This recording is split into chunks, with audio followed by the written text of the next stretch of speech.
Good afternoon, everyone, and a very warm welcome to the second part of this discussion of how can we take actions to protect public health interests and to influence policies that affect health. This morning we had a really interesting discussion where you actually heard from policymakers about how the issues that affect them in terms of implementing effective policies. There were a couple of issues that were raised there, which I think were really interesting. One was, as somebody mentioned, intergenerational work, and that different generations can learn from each other. And I'm the embodied example of that. I'm the older generation here to listen to this younger generation today who are going to be speaking a lot more than I am, hopefully. So my name's Eric Carlin. I work within the alcohol policy team at WHO Regional Office for Europe. And what we're going to be doing this afternoon, just look at these wonderful people. Don't you just love them being there? Can we give them a round of applause to just kind of say, thank you for being here. This is going to be a great session. It is already just seeing you all here. What we're going to be doing this afternoon is actually picking up on Aurelius was saying earlier that we should be thinking about how we understand, how we get inside the heads of industry. This afternoon, we're going to be getting inside the heads of everyone who has an impact, whether that's correct or not, on policies that affect public health. And the purpose this afternoon is to explore the likely arguments by different stakeholders that might have an influence, rightly or wrongly, on policies that are implemented or are not implemented. And our aim is to raise awareness in youth representatives of who the different stakeholders are, how they might influence decisions in relation to NCD policies, and what kind of arguments might be employed by each, and why, and to think critically about the implications of this and what they think can be done to protect public health interests. So it's not a difficult job or anything for you lot this afternoon to kind of explore all of that. I just want to kind of tell you as well that this group of young people have done a lot of preparation before coming into this session. We've had a lot of discussions, we've had a lot of thinking about how do you put yourself into the head of people that you might not necessarily agree with, and how do you play their arguments in a meaningful way. So I'm going to move on and describe the task now. So, yes. So the task is, rule number one for the moderator, know where the slide comes up in English. So the task is that these are all in a national parliament at a committee meeting to discuss a new policy proposal. And they're all coming from different perspectives in relation to the proposal. And the proposal is, should social media influencers with a majority of young people under 18 in their audiences be banned from collaborating with industries that produce health-harming products?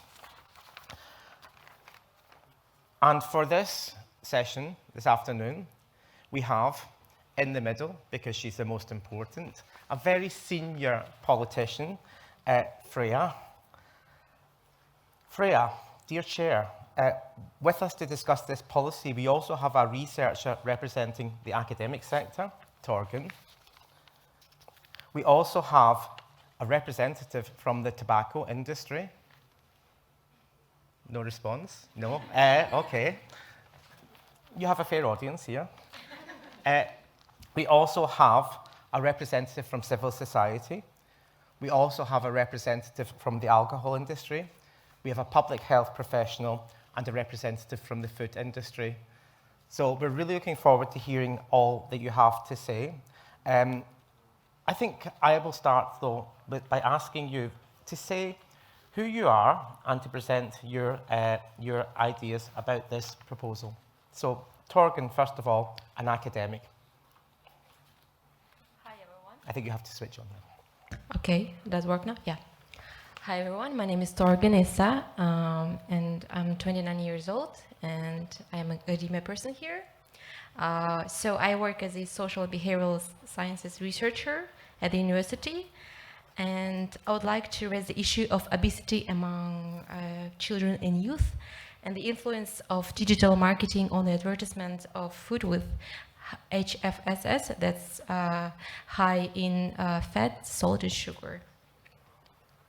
So every one of us knows that overweight and obesity ranks as the 5th leading risks for death, and 1/3 child in Europe is obese, which is really great number, and we should think of it, right? And overweight is associated with increased risks for having NSAIDs, but also it has direct health effects for having hypertension and diabetes. Apart from harmful effects for health, there are also harmful effects on economy. So those children and youth with who are obese are not able to work properly. So we have problems in economy because we lack healthy people who will work. So moreover, high rates of adolescent overweight are projected to increase in future, and there will be substantial future economic costs, such as loss of productivity.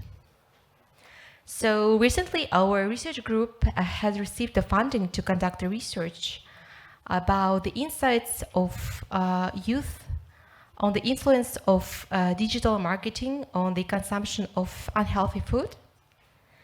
And we hope to provide evidence for policymakers, especially to introduce restrictions on the food marketing for children and youth.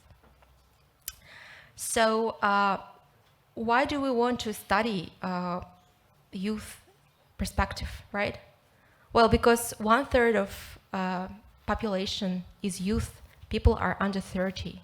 And we can no longer work without studying insights of youth. It is really important.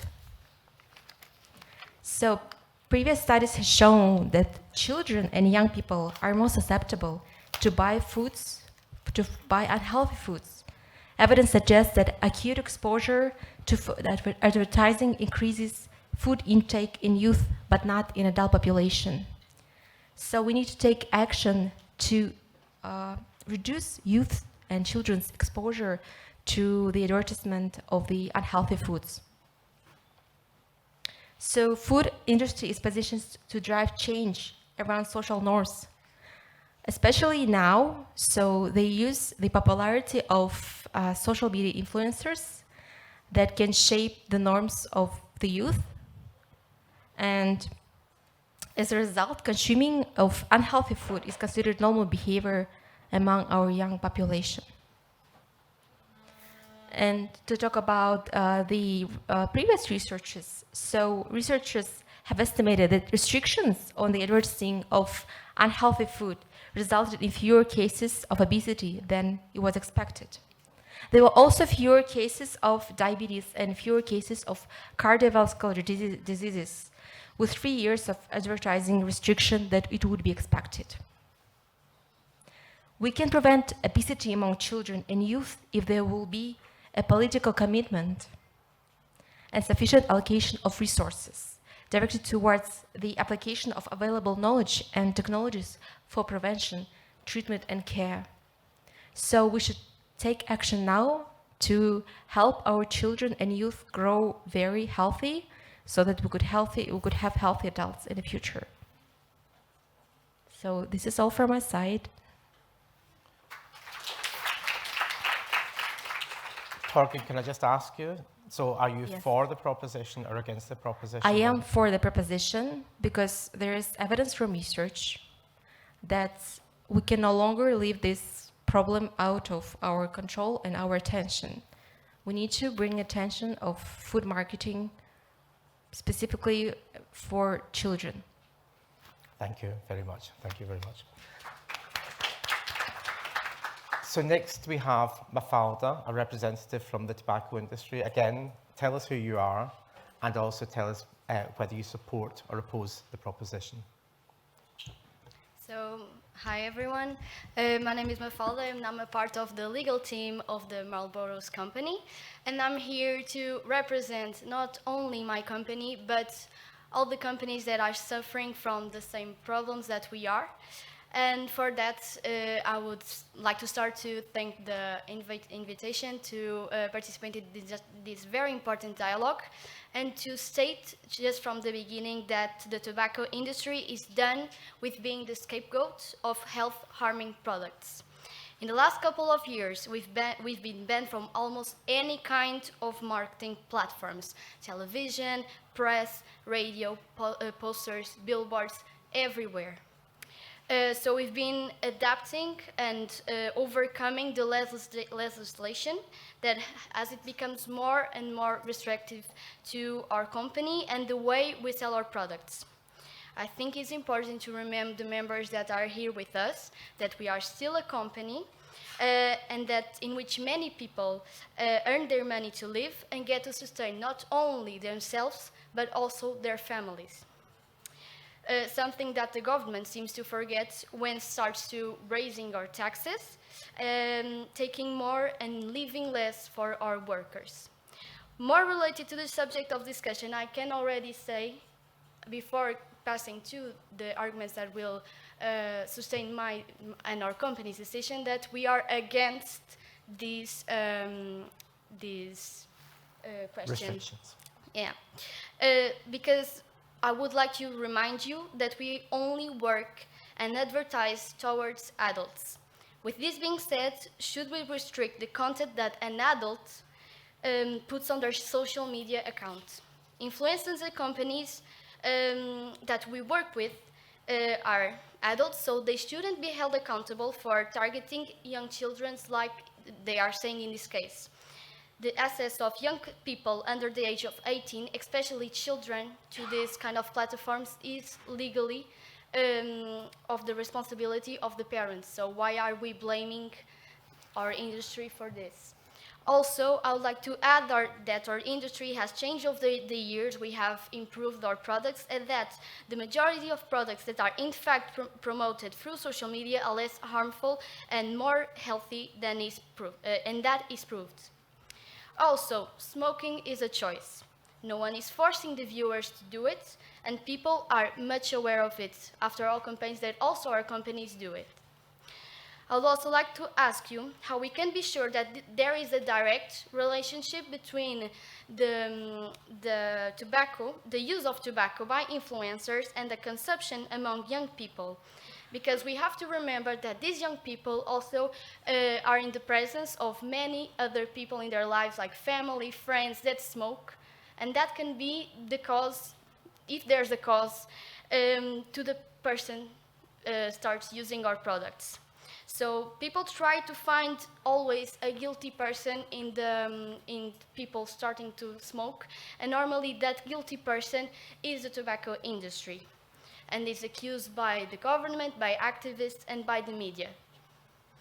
Let me remind you again that we are a business, and like any other that exists, we exist to produce and sell our products. We answer the demand made by our consumers and work to give the best treatment we can as any company. So I would like also to end by reinforcing that we are against this proposition, and it's time to stop undermining our industries and to start holding the consumer or the viewer accountable. After all, we work to serve them and their needs. Thank you so much. Thank you very much. And I can see Madam Chairman writing furiously at that one. Can I just ask you, I should have said it at the very beginning, please continue to use Menti, so menti.com, and the code is 455-89239 if you want to put comments, if you want to have questions. But we also will have a roving microphone going around as well later in the session. So next, I'm moving on to Tali. Yes, sorry, 455-89239. Thank you. Obviously, the tobacco industry has stimulated some interest here. So, Tali. So next, we have Tali, who's a representative from civil society. So tell us, where are you from in civil society and what you think of the proposition, please? Hello. Is it on? Yes. So, as you said, my name is Tale, and I represent civil society. I am a leader in an international youth organization focused on children and youth's rights and health. I fight for young people to be included in policy-making processes where the policy is regarding them. I'd like to start with what I want. I want a healthy world for young people to grow up, where they don't have to be critical about every single person approaching them if they have good or bad intentions. Influencers knowingly profit off of health and well-being of our younger generations. This should not be illegal. When trusted adults present youth products, they will think it is okay and safe for them to ingest, which it is not. These influencers act like a bridge between harmful industries and vulnerable youth. Many have a majority following under the age of 18 years old and should therefore be role models for the younger generations, not use them for profits. Children and adolescents are still developing their critical sense of thinking, which make them impressionable to marketing and influencers. Businesses tactically and cowardly target the younger generations to sell their products, which can give them consumers for life. And since some of the businesses aren't allowed to target youth directly, they do so via influencers. Again, this should not be legal at all. Second to last, I want to specify that we are not banning the products, just the marketing. People can find the products if they want them. We are just removing the influencing and manipulating methods that make people buy them. And lastly, I don't want my future children to grow up like I do today. I hope my children will grow up with more guidelines and marketing bans and restrictions that allow them to be children, not target groups for industries that harm their health. Thank you.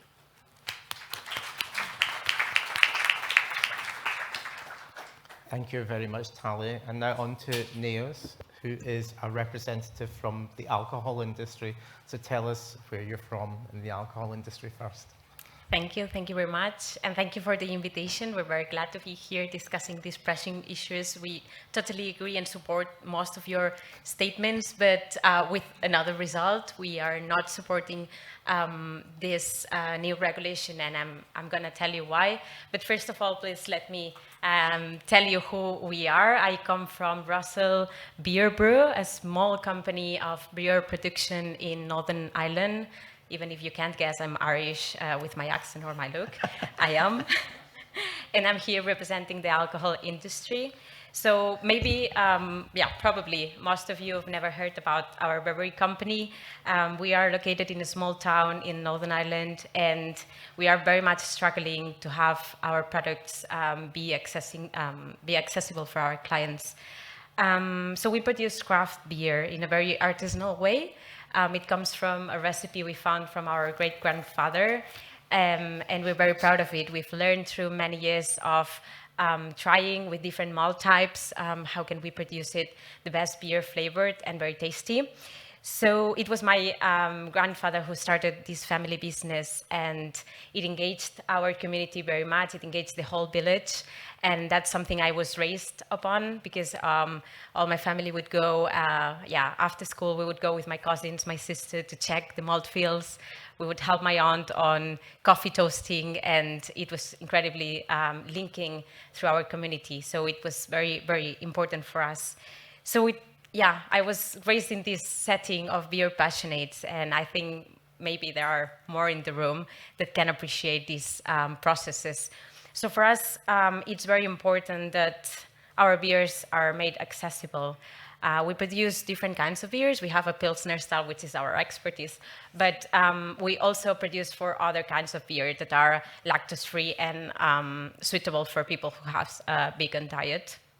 So as we wanted to keep the high quality of our products and at the same time making them accessible, as I said, we don't have these lots of margin on profits. And that makes us not competing with these big markets, especially we have here Marlboro, they have this legal department, very nice. We don't have it. We don't have opportunity of bringing this into the discussion. So we can't compete on this, and especially on marketing, we need to use online marketing and digital marketing as our own way to reach our audience. So we are here discussing today the banning of influencers that are helping us with this digital marketing, or as it is for us, we are discussing here today the opportunity for small companies like ourselves to be able to simply survive on the market.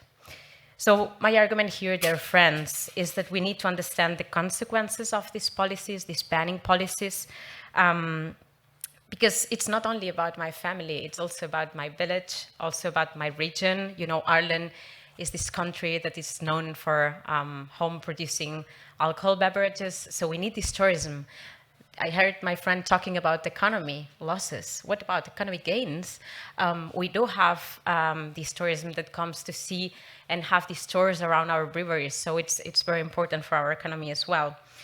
So let me explain you. I want to bring out our model of working with digital marketing because I think we are a role model on this.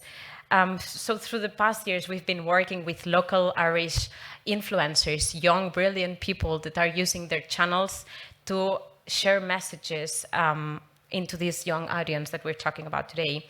So what we do when we collaborate with them is to enforce this message, this training and educative idea of sharing the message that the good use of alcohol can be, experienced together with fun and enjoying. So it's not only talking about, these vulnerable groups that get manipulated or whatever. We are using influencers to help us pass on this message of responsible drinking. And this is very important because every time that one of our influencers mentions their experience with our beers, how they enjoy having our tasty beers, they would always remark on this need of, responsible drinking, not driving after drinking, to not allow any violent behavior after drinking or sexual harassment. We're totally fighting against this. So I think it's important.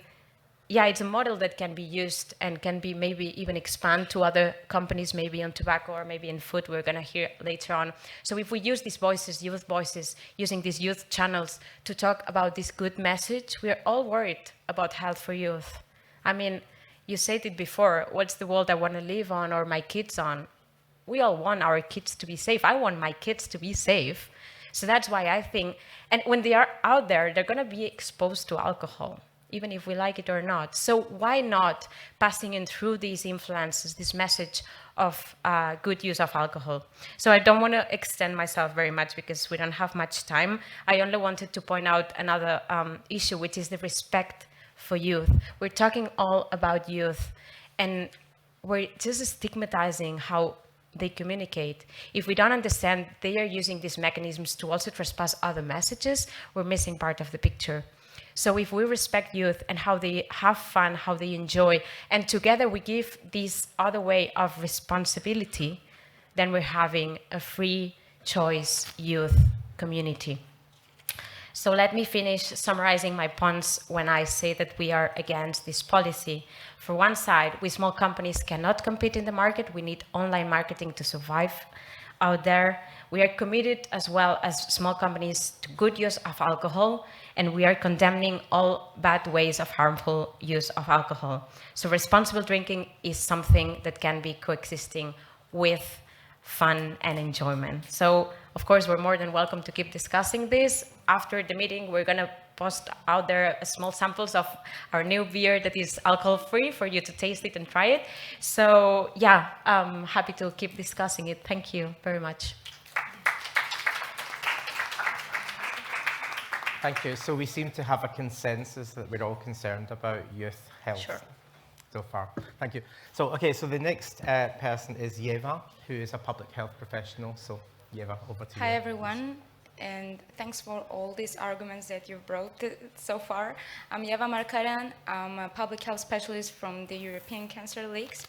And today I'm here to, not to invent a wheel and not to bring some arguments that are not known for society. I'm here to talk about well-known facts, the facts that are known by the industry and by people. But the facts like that alcohol and tobacco products and fast food are harmful and highly addictive. We all know that, but do we know that there are around 4 and 8 million new cancer cases diagnosed every year in Europe?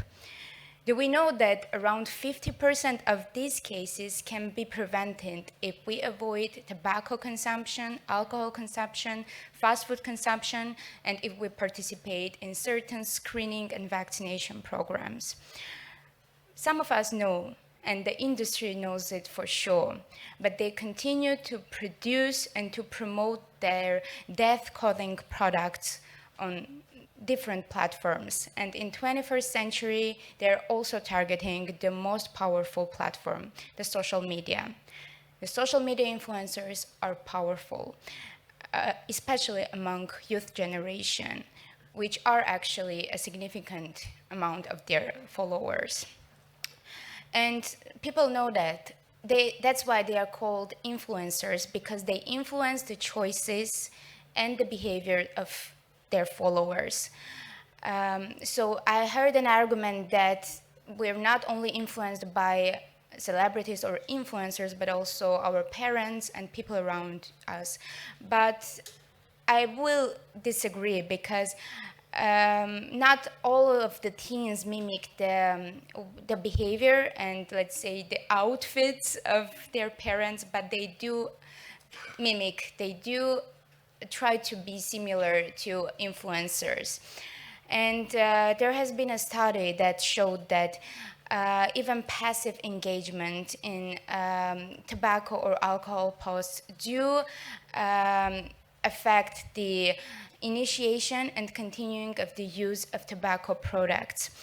And industry knows that. That's why around 63% of tobacco and alcohol companies in the US have increased their budget on social media advertisement and on e-cigarettes. Another argument that all industries bring are that they create marketplace, they create workplace, they do boost economy because they pay taxes. Well, they do, but do you know that the burden of cancer in Europe is estimated to be 100 billion euros? I will say it again, 100 billion euros. And there are also billions of euros spent on activities that prevent cancer and other NCDs. And these death-selling companies undermine the activities and goals of public health companies that try to prevent cancer and other non-communicable diseases. And last but not least, why the advertisement of alcohol and tobacco products are banned on TV, but not on social media, when we have, like, when teenagers and adolescents spend more time on social media now. Social media is highly addictive. They spend lots of time on social media, but these products can promote their, these companies can promote their products on social media via social media influencers, and no one cares about it. But we do have good policies that ban, let's say, tobacco advertisement of tobacco products on the hours when children are awake. And so here, I'm here to say that I am against of this. I am for the policy to ban the tobacco, alcohol, and fast food advertisements on social media, because I do understand the consequences of this, and I do understand how powerful are the influencers and the social media's influence. Thank you very much. Thank you. Thank you, Yeva. And last but not least, Pedro, who is going to speak from the perspective of the food industry. So do you want to tell us where you are in the food industry and whether you support or oppose the proposition? Yes, first of all, thank you for having us here. Thank you for giving us the opportunity to speak about what we feel and how we feel about this policy idea. It's very important for us. I'm Pedro. I work for McDonald's Corp. I take care of the external relationships and manage our interests. So thank you for having me. First of all, digital marketing happens in various ways, meaning that this policy alone wouldn't solve the problem that we're trying to solve.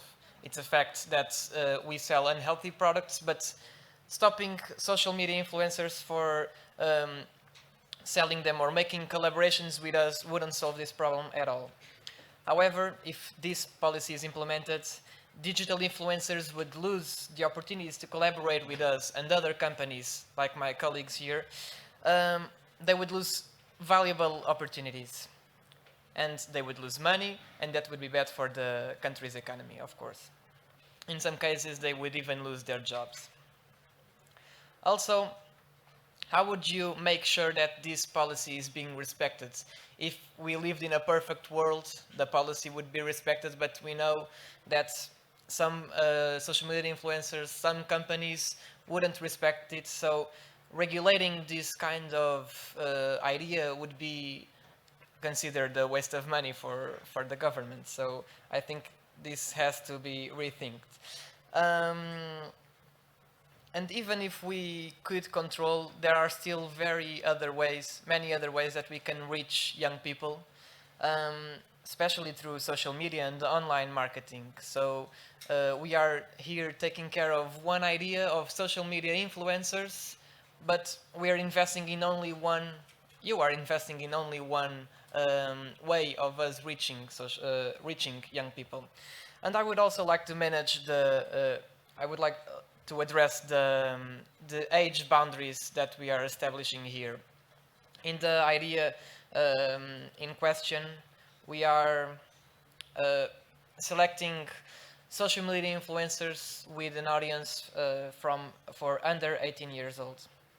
And data shows that people from 13 years old and above have the ability, have the capacity of knowing and understanding the strategy that is being used to target them with social media marketing. So they understand the persuasive intent, and they will apply cognitive defenses against the effects of these kinds of marketing. So forbidding the social media influencers from advertising and doing their work would be, in a way, taking their freedom of speech and taking the consumer's freedom of choice. And also, I would like to add another point regarding the way that the policy is written. The social media influencers with the majority of young people audience should be banned from collaborations of marketing with industries that produce health-harming products. But we don't only produce health-harming products. McDonald's produces health-harming products, but we don't only produce health-harming products. So by implementing this policy, you would be forbidding us to advertise our healthy products. And if the policy is formulated like this, we lose a marketing resource, the influencers. So at the end of the day, being healthy is about having a balanced diet, and at McDonald's we can offer that. We can advertise our healthy products, but if the idea is implemented, we couldn't, because we are an industry that produces also unhealthy products. And finally, the government should invest in a supporting production of healthy products. If it was cheaper to produce healthy products, we would sell them cheaper, and it would be more, it would be easier for the consumers to choose the healthy option. So if the government took our side and helped us fighting this fight, it would be better for everyone. It would be a cooperative thing. Instead of restricting marketing from our companies, you would be working together to promote a healthy society. And to sum up, I believe that this policy is, like I explained, a waste of money that could be used to change the system in a more inclusive way, in a more of a win-win way. So if I agree with cooperation and building a healthy society, yes. If this policy should be implemented, absolutely not. Thank you for having me. Okay, so Madam Chair Freya, lots to digest there. Perhaps you'd like to give us your reflections and maybe have some discussion with your colleagues. First and foremost, I'd like to thank everyone for attending this meeting and sharing some very compelling arguments. I really appreciate that you all listened to each other and didn't get out of your seats in a rage. I bet it took a bit of self-control to do that for some of you. I saw some angry shaking of heads at points. As you said, Eric, there is a lot to digest here. But I have a few questions to go a little bit deeper into the discussion we've been having. So first, we've come across this topic of responsibility. Mafalda, you said in your arguments that actually parents should be responsibility for what their children consume via influencers online. And actually, Pedro, as you said, what about free choice? Can't people just make their own decisions about what we consume? All the information is out there about how health harming these products are. We've had some really compelling facts from our researcher and public health assistant. But I would like to call on Tale, potentially as a civil representative, and Yeva to see, do you agree that it should just be an individual responsibility and we can actually just make that choice ourselves without this regulation?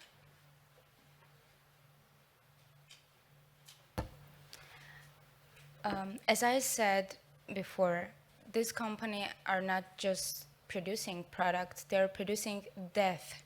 They're producing death-causing products, they're selling death. And if we are, as this policy says, we are targeting those influencers that has the majority of, that the majority of their followers are youth or teenagers under the age of 18. So these people are vulnerable. We know that if it's always easier to prevent the initiation of using this product, like tobacco products or alcohol, rather than trying to find ways to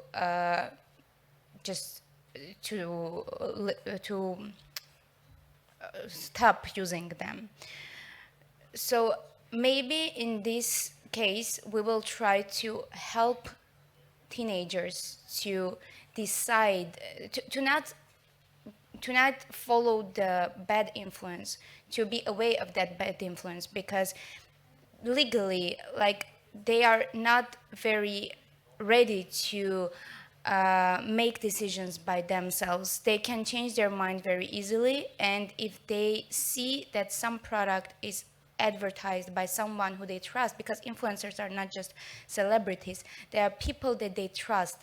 They're like their friends. They know what they do in the morning, they know what their daily routine, they try to do the same to be as famous as they are, to be as powerful as they are. And when they see that this person advertise something, it means that they trust that it's a good thing. And in this case, it's not that they are making that decision, but their decision is based on the decision of these influencers. The influencers help them to make that decision. So I would not say that they make that decision by themselves, because as research shows, teenagers are more prone to follow these social media suggestions rather than adults. Why it's like this? Because adults, they do make their decisions, but teenagers are really easily influenced, and we should help them not to be. not to be influenced by harmful products, but to be influenced by healthy lifestyle, and to be healthy and to have joyful and youthful life. And someone says that alcohol is giving like positive emotions, giving like happiness, but I think that living healthy gives happiness. When you have diseases that will certainly develop if you use tobacco at any amount. There is no safe amount of tobacco or alcohol. At any amount, they are harmful. And if you're using these harmful products, you are making yourself more unhealthy. You are predisposing yourself to certain diseases, which will make you unhappy, you and your family members and the ones that you love. So we are trying to make people happy. We are trying to make people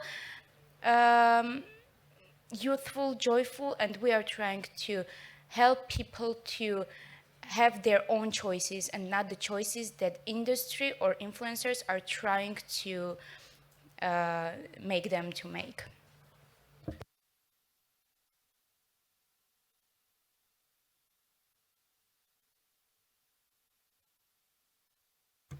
I think we're going to have a response from our alcohol industry representative on that case. Yeah, it's just to give you back what you say, Eva, my friend. I'm the debt maker. Yeah, well, you know me, and am I a debt maker? Come on. We all want healthy and happy society. So when you talk about choices, I'm talking about choices too. When I mentioned our collaborations with Instagrammers and all these influencers, we are using their voices to give informed choices. So our young people can choose with information and understand what responsibility means. So we're talking about the same, but I don't know, like drawing us as the death makers. Come on. We're talking about the same. So, yeah, thank you.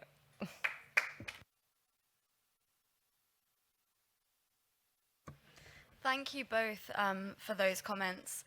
Now, our meeting is coming to a close, so I'd just like to wrap up with a few additional things that I'm kind of thinking about.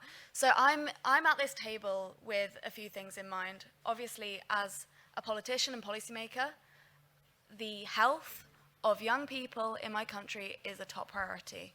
However, that's not the only thing on my mind. Obviously, the taxation revenue from these health-harming products is important to my economy, including, as Pedro was saying, these companies and their employees are very, very important to me. And I want the support of the electorate. So it's hard to weigh up everything. But some other things that I'd like to have just kind of put out there is this policy far enough? I mean, should we just be considering influences with an audience under 18, especially with tobacco and things like that? If we are advertising to audiences over 18, could that not be even more attractive for an indirect consumer of that message to actually think, oh, if I smoke, I can be more adult, I can be more grown up than I am now? And can we, from an economic perspective, as I was saying, revenues lost on potential sales of these products. You know, the NHS in the UK is underfunded. Those revenues are so important to actually providing cancer patients with their healthcare. And actually that revenue might stop people from getting the care they need, and the intergenerational fairness surrounding that. So those are a few things that I have been thinking about. Now, whether I support this ban. Thank you for all of your arguments. And on balance, I think the arguments for the case do outweigh the cons. But you as an audience will get to have a vote, and I'm interested to see whether you agree. So thank you.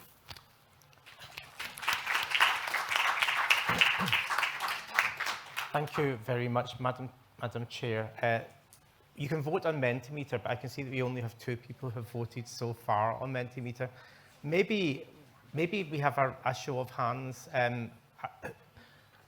Not necessarily that you actually agree with everything that's being presented, but whose arguments do you think were more convincing if you were not where you are just now, if you were a politician thinking about what they should be voting on it? So are you more convinced by the arguments that this policy to ban influencers should be passed, or that it shouldn't be banned? So those saying that it should be banned, maybe put up your hands just so we can get an idea. Should be banned. And shouldn't be banned. It's really interesting. It shows what a fantastic job you've actually done today, because you've actually kind of presented arguments which most of us, all of us, probably don't actually agree with, but you've actually convinced that the arguments on the other side can be really convincing. I think we need to kind of give these amazing young people a really fantastic round of applause for that fantastic session.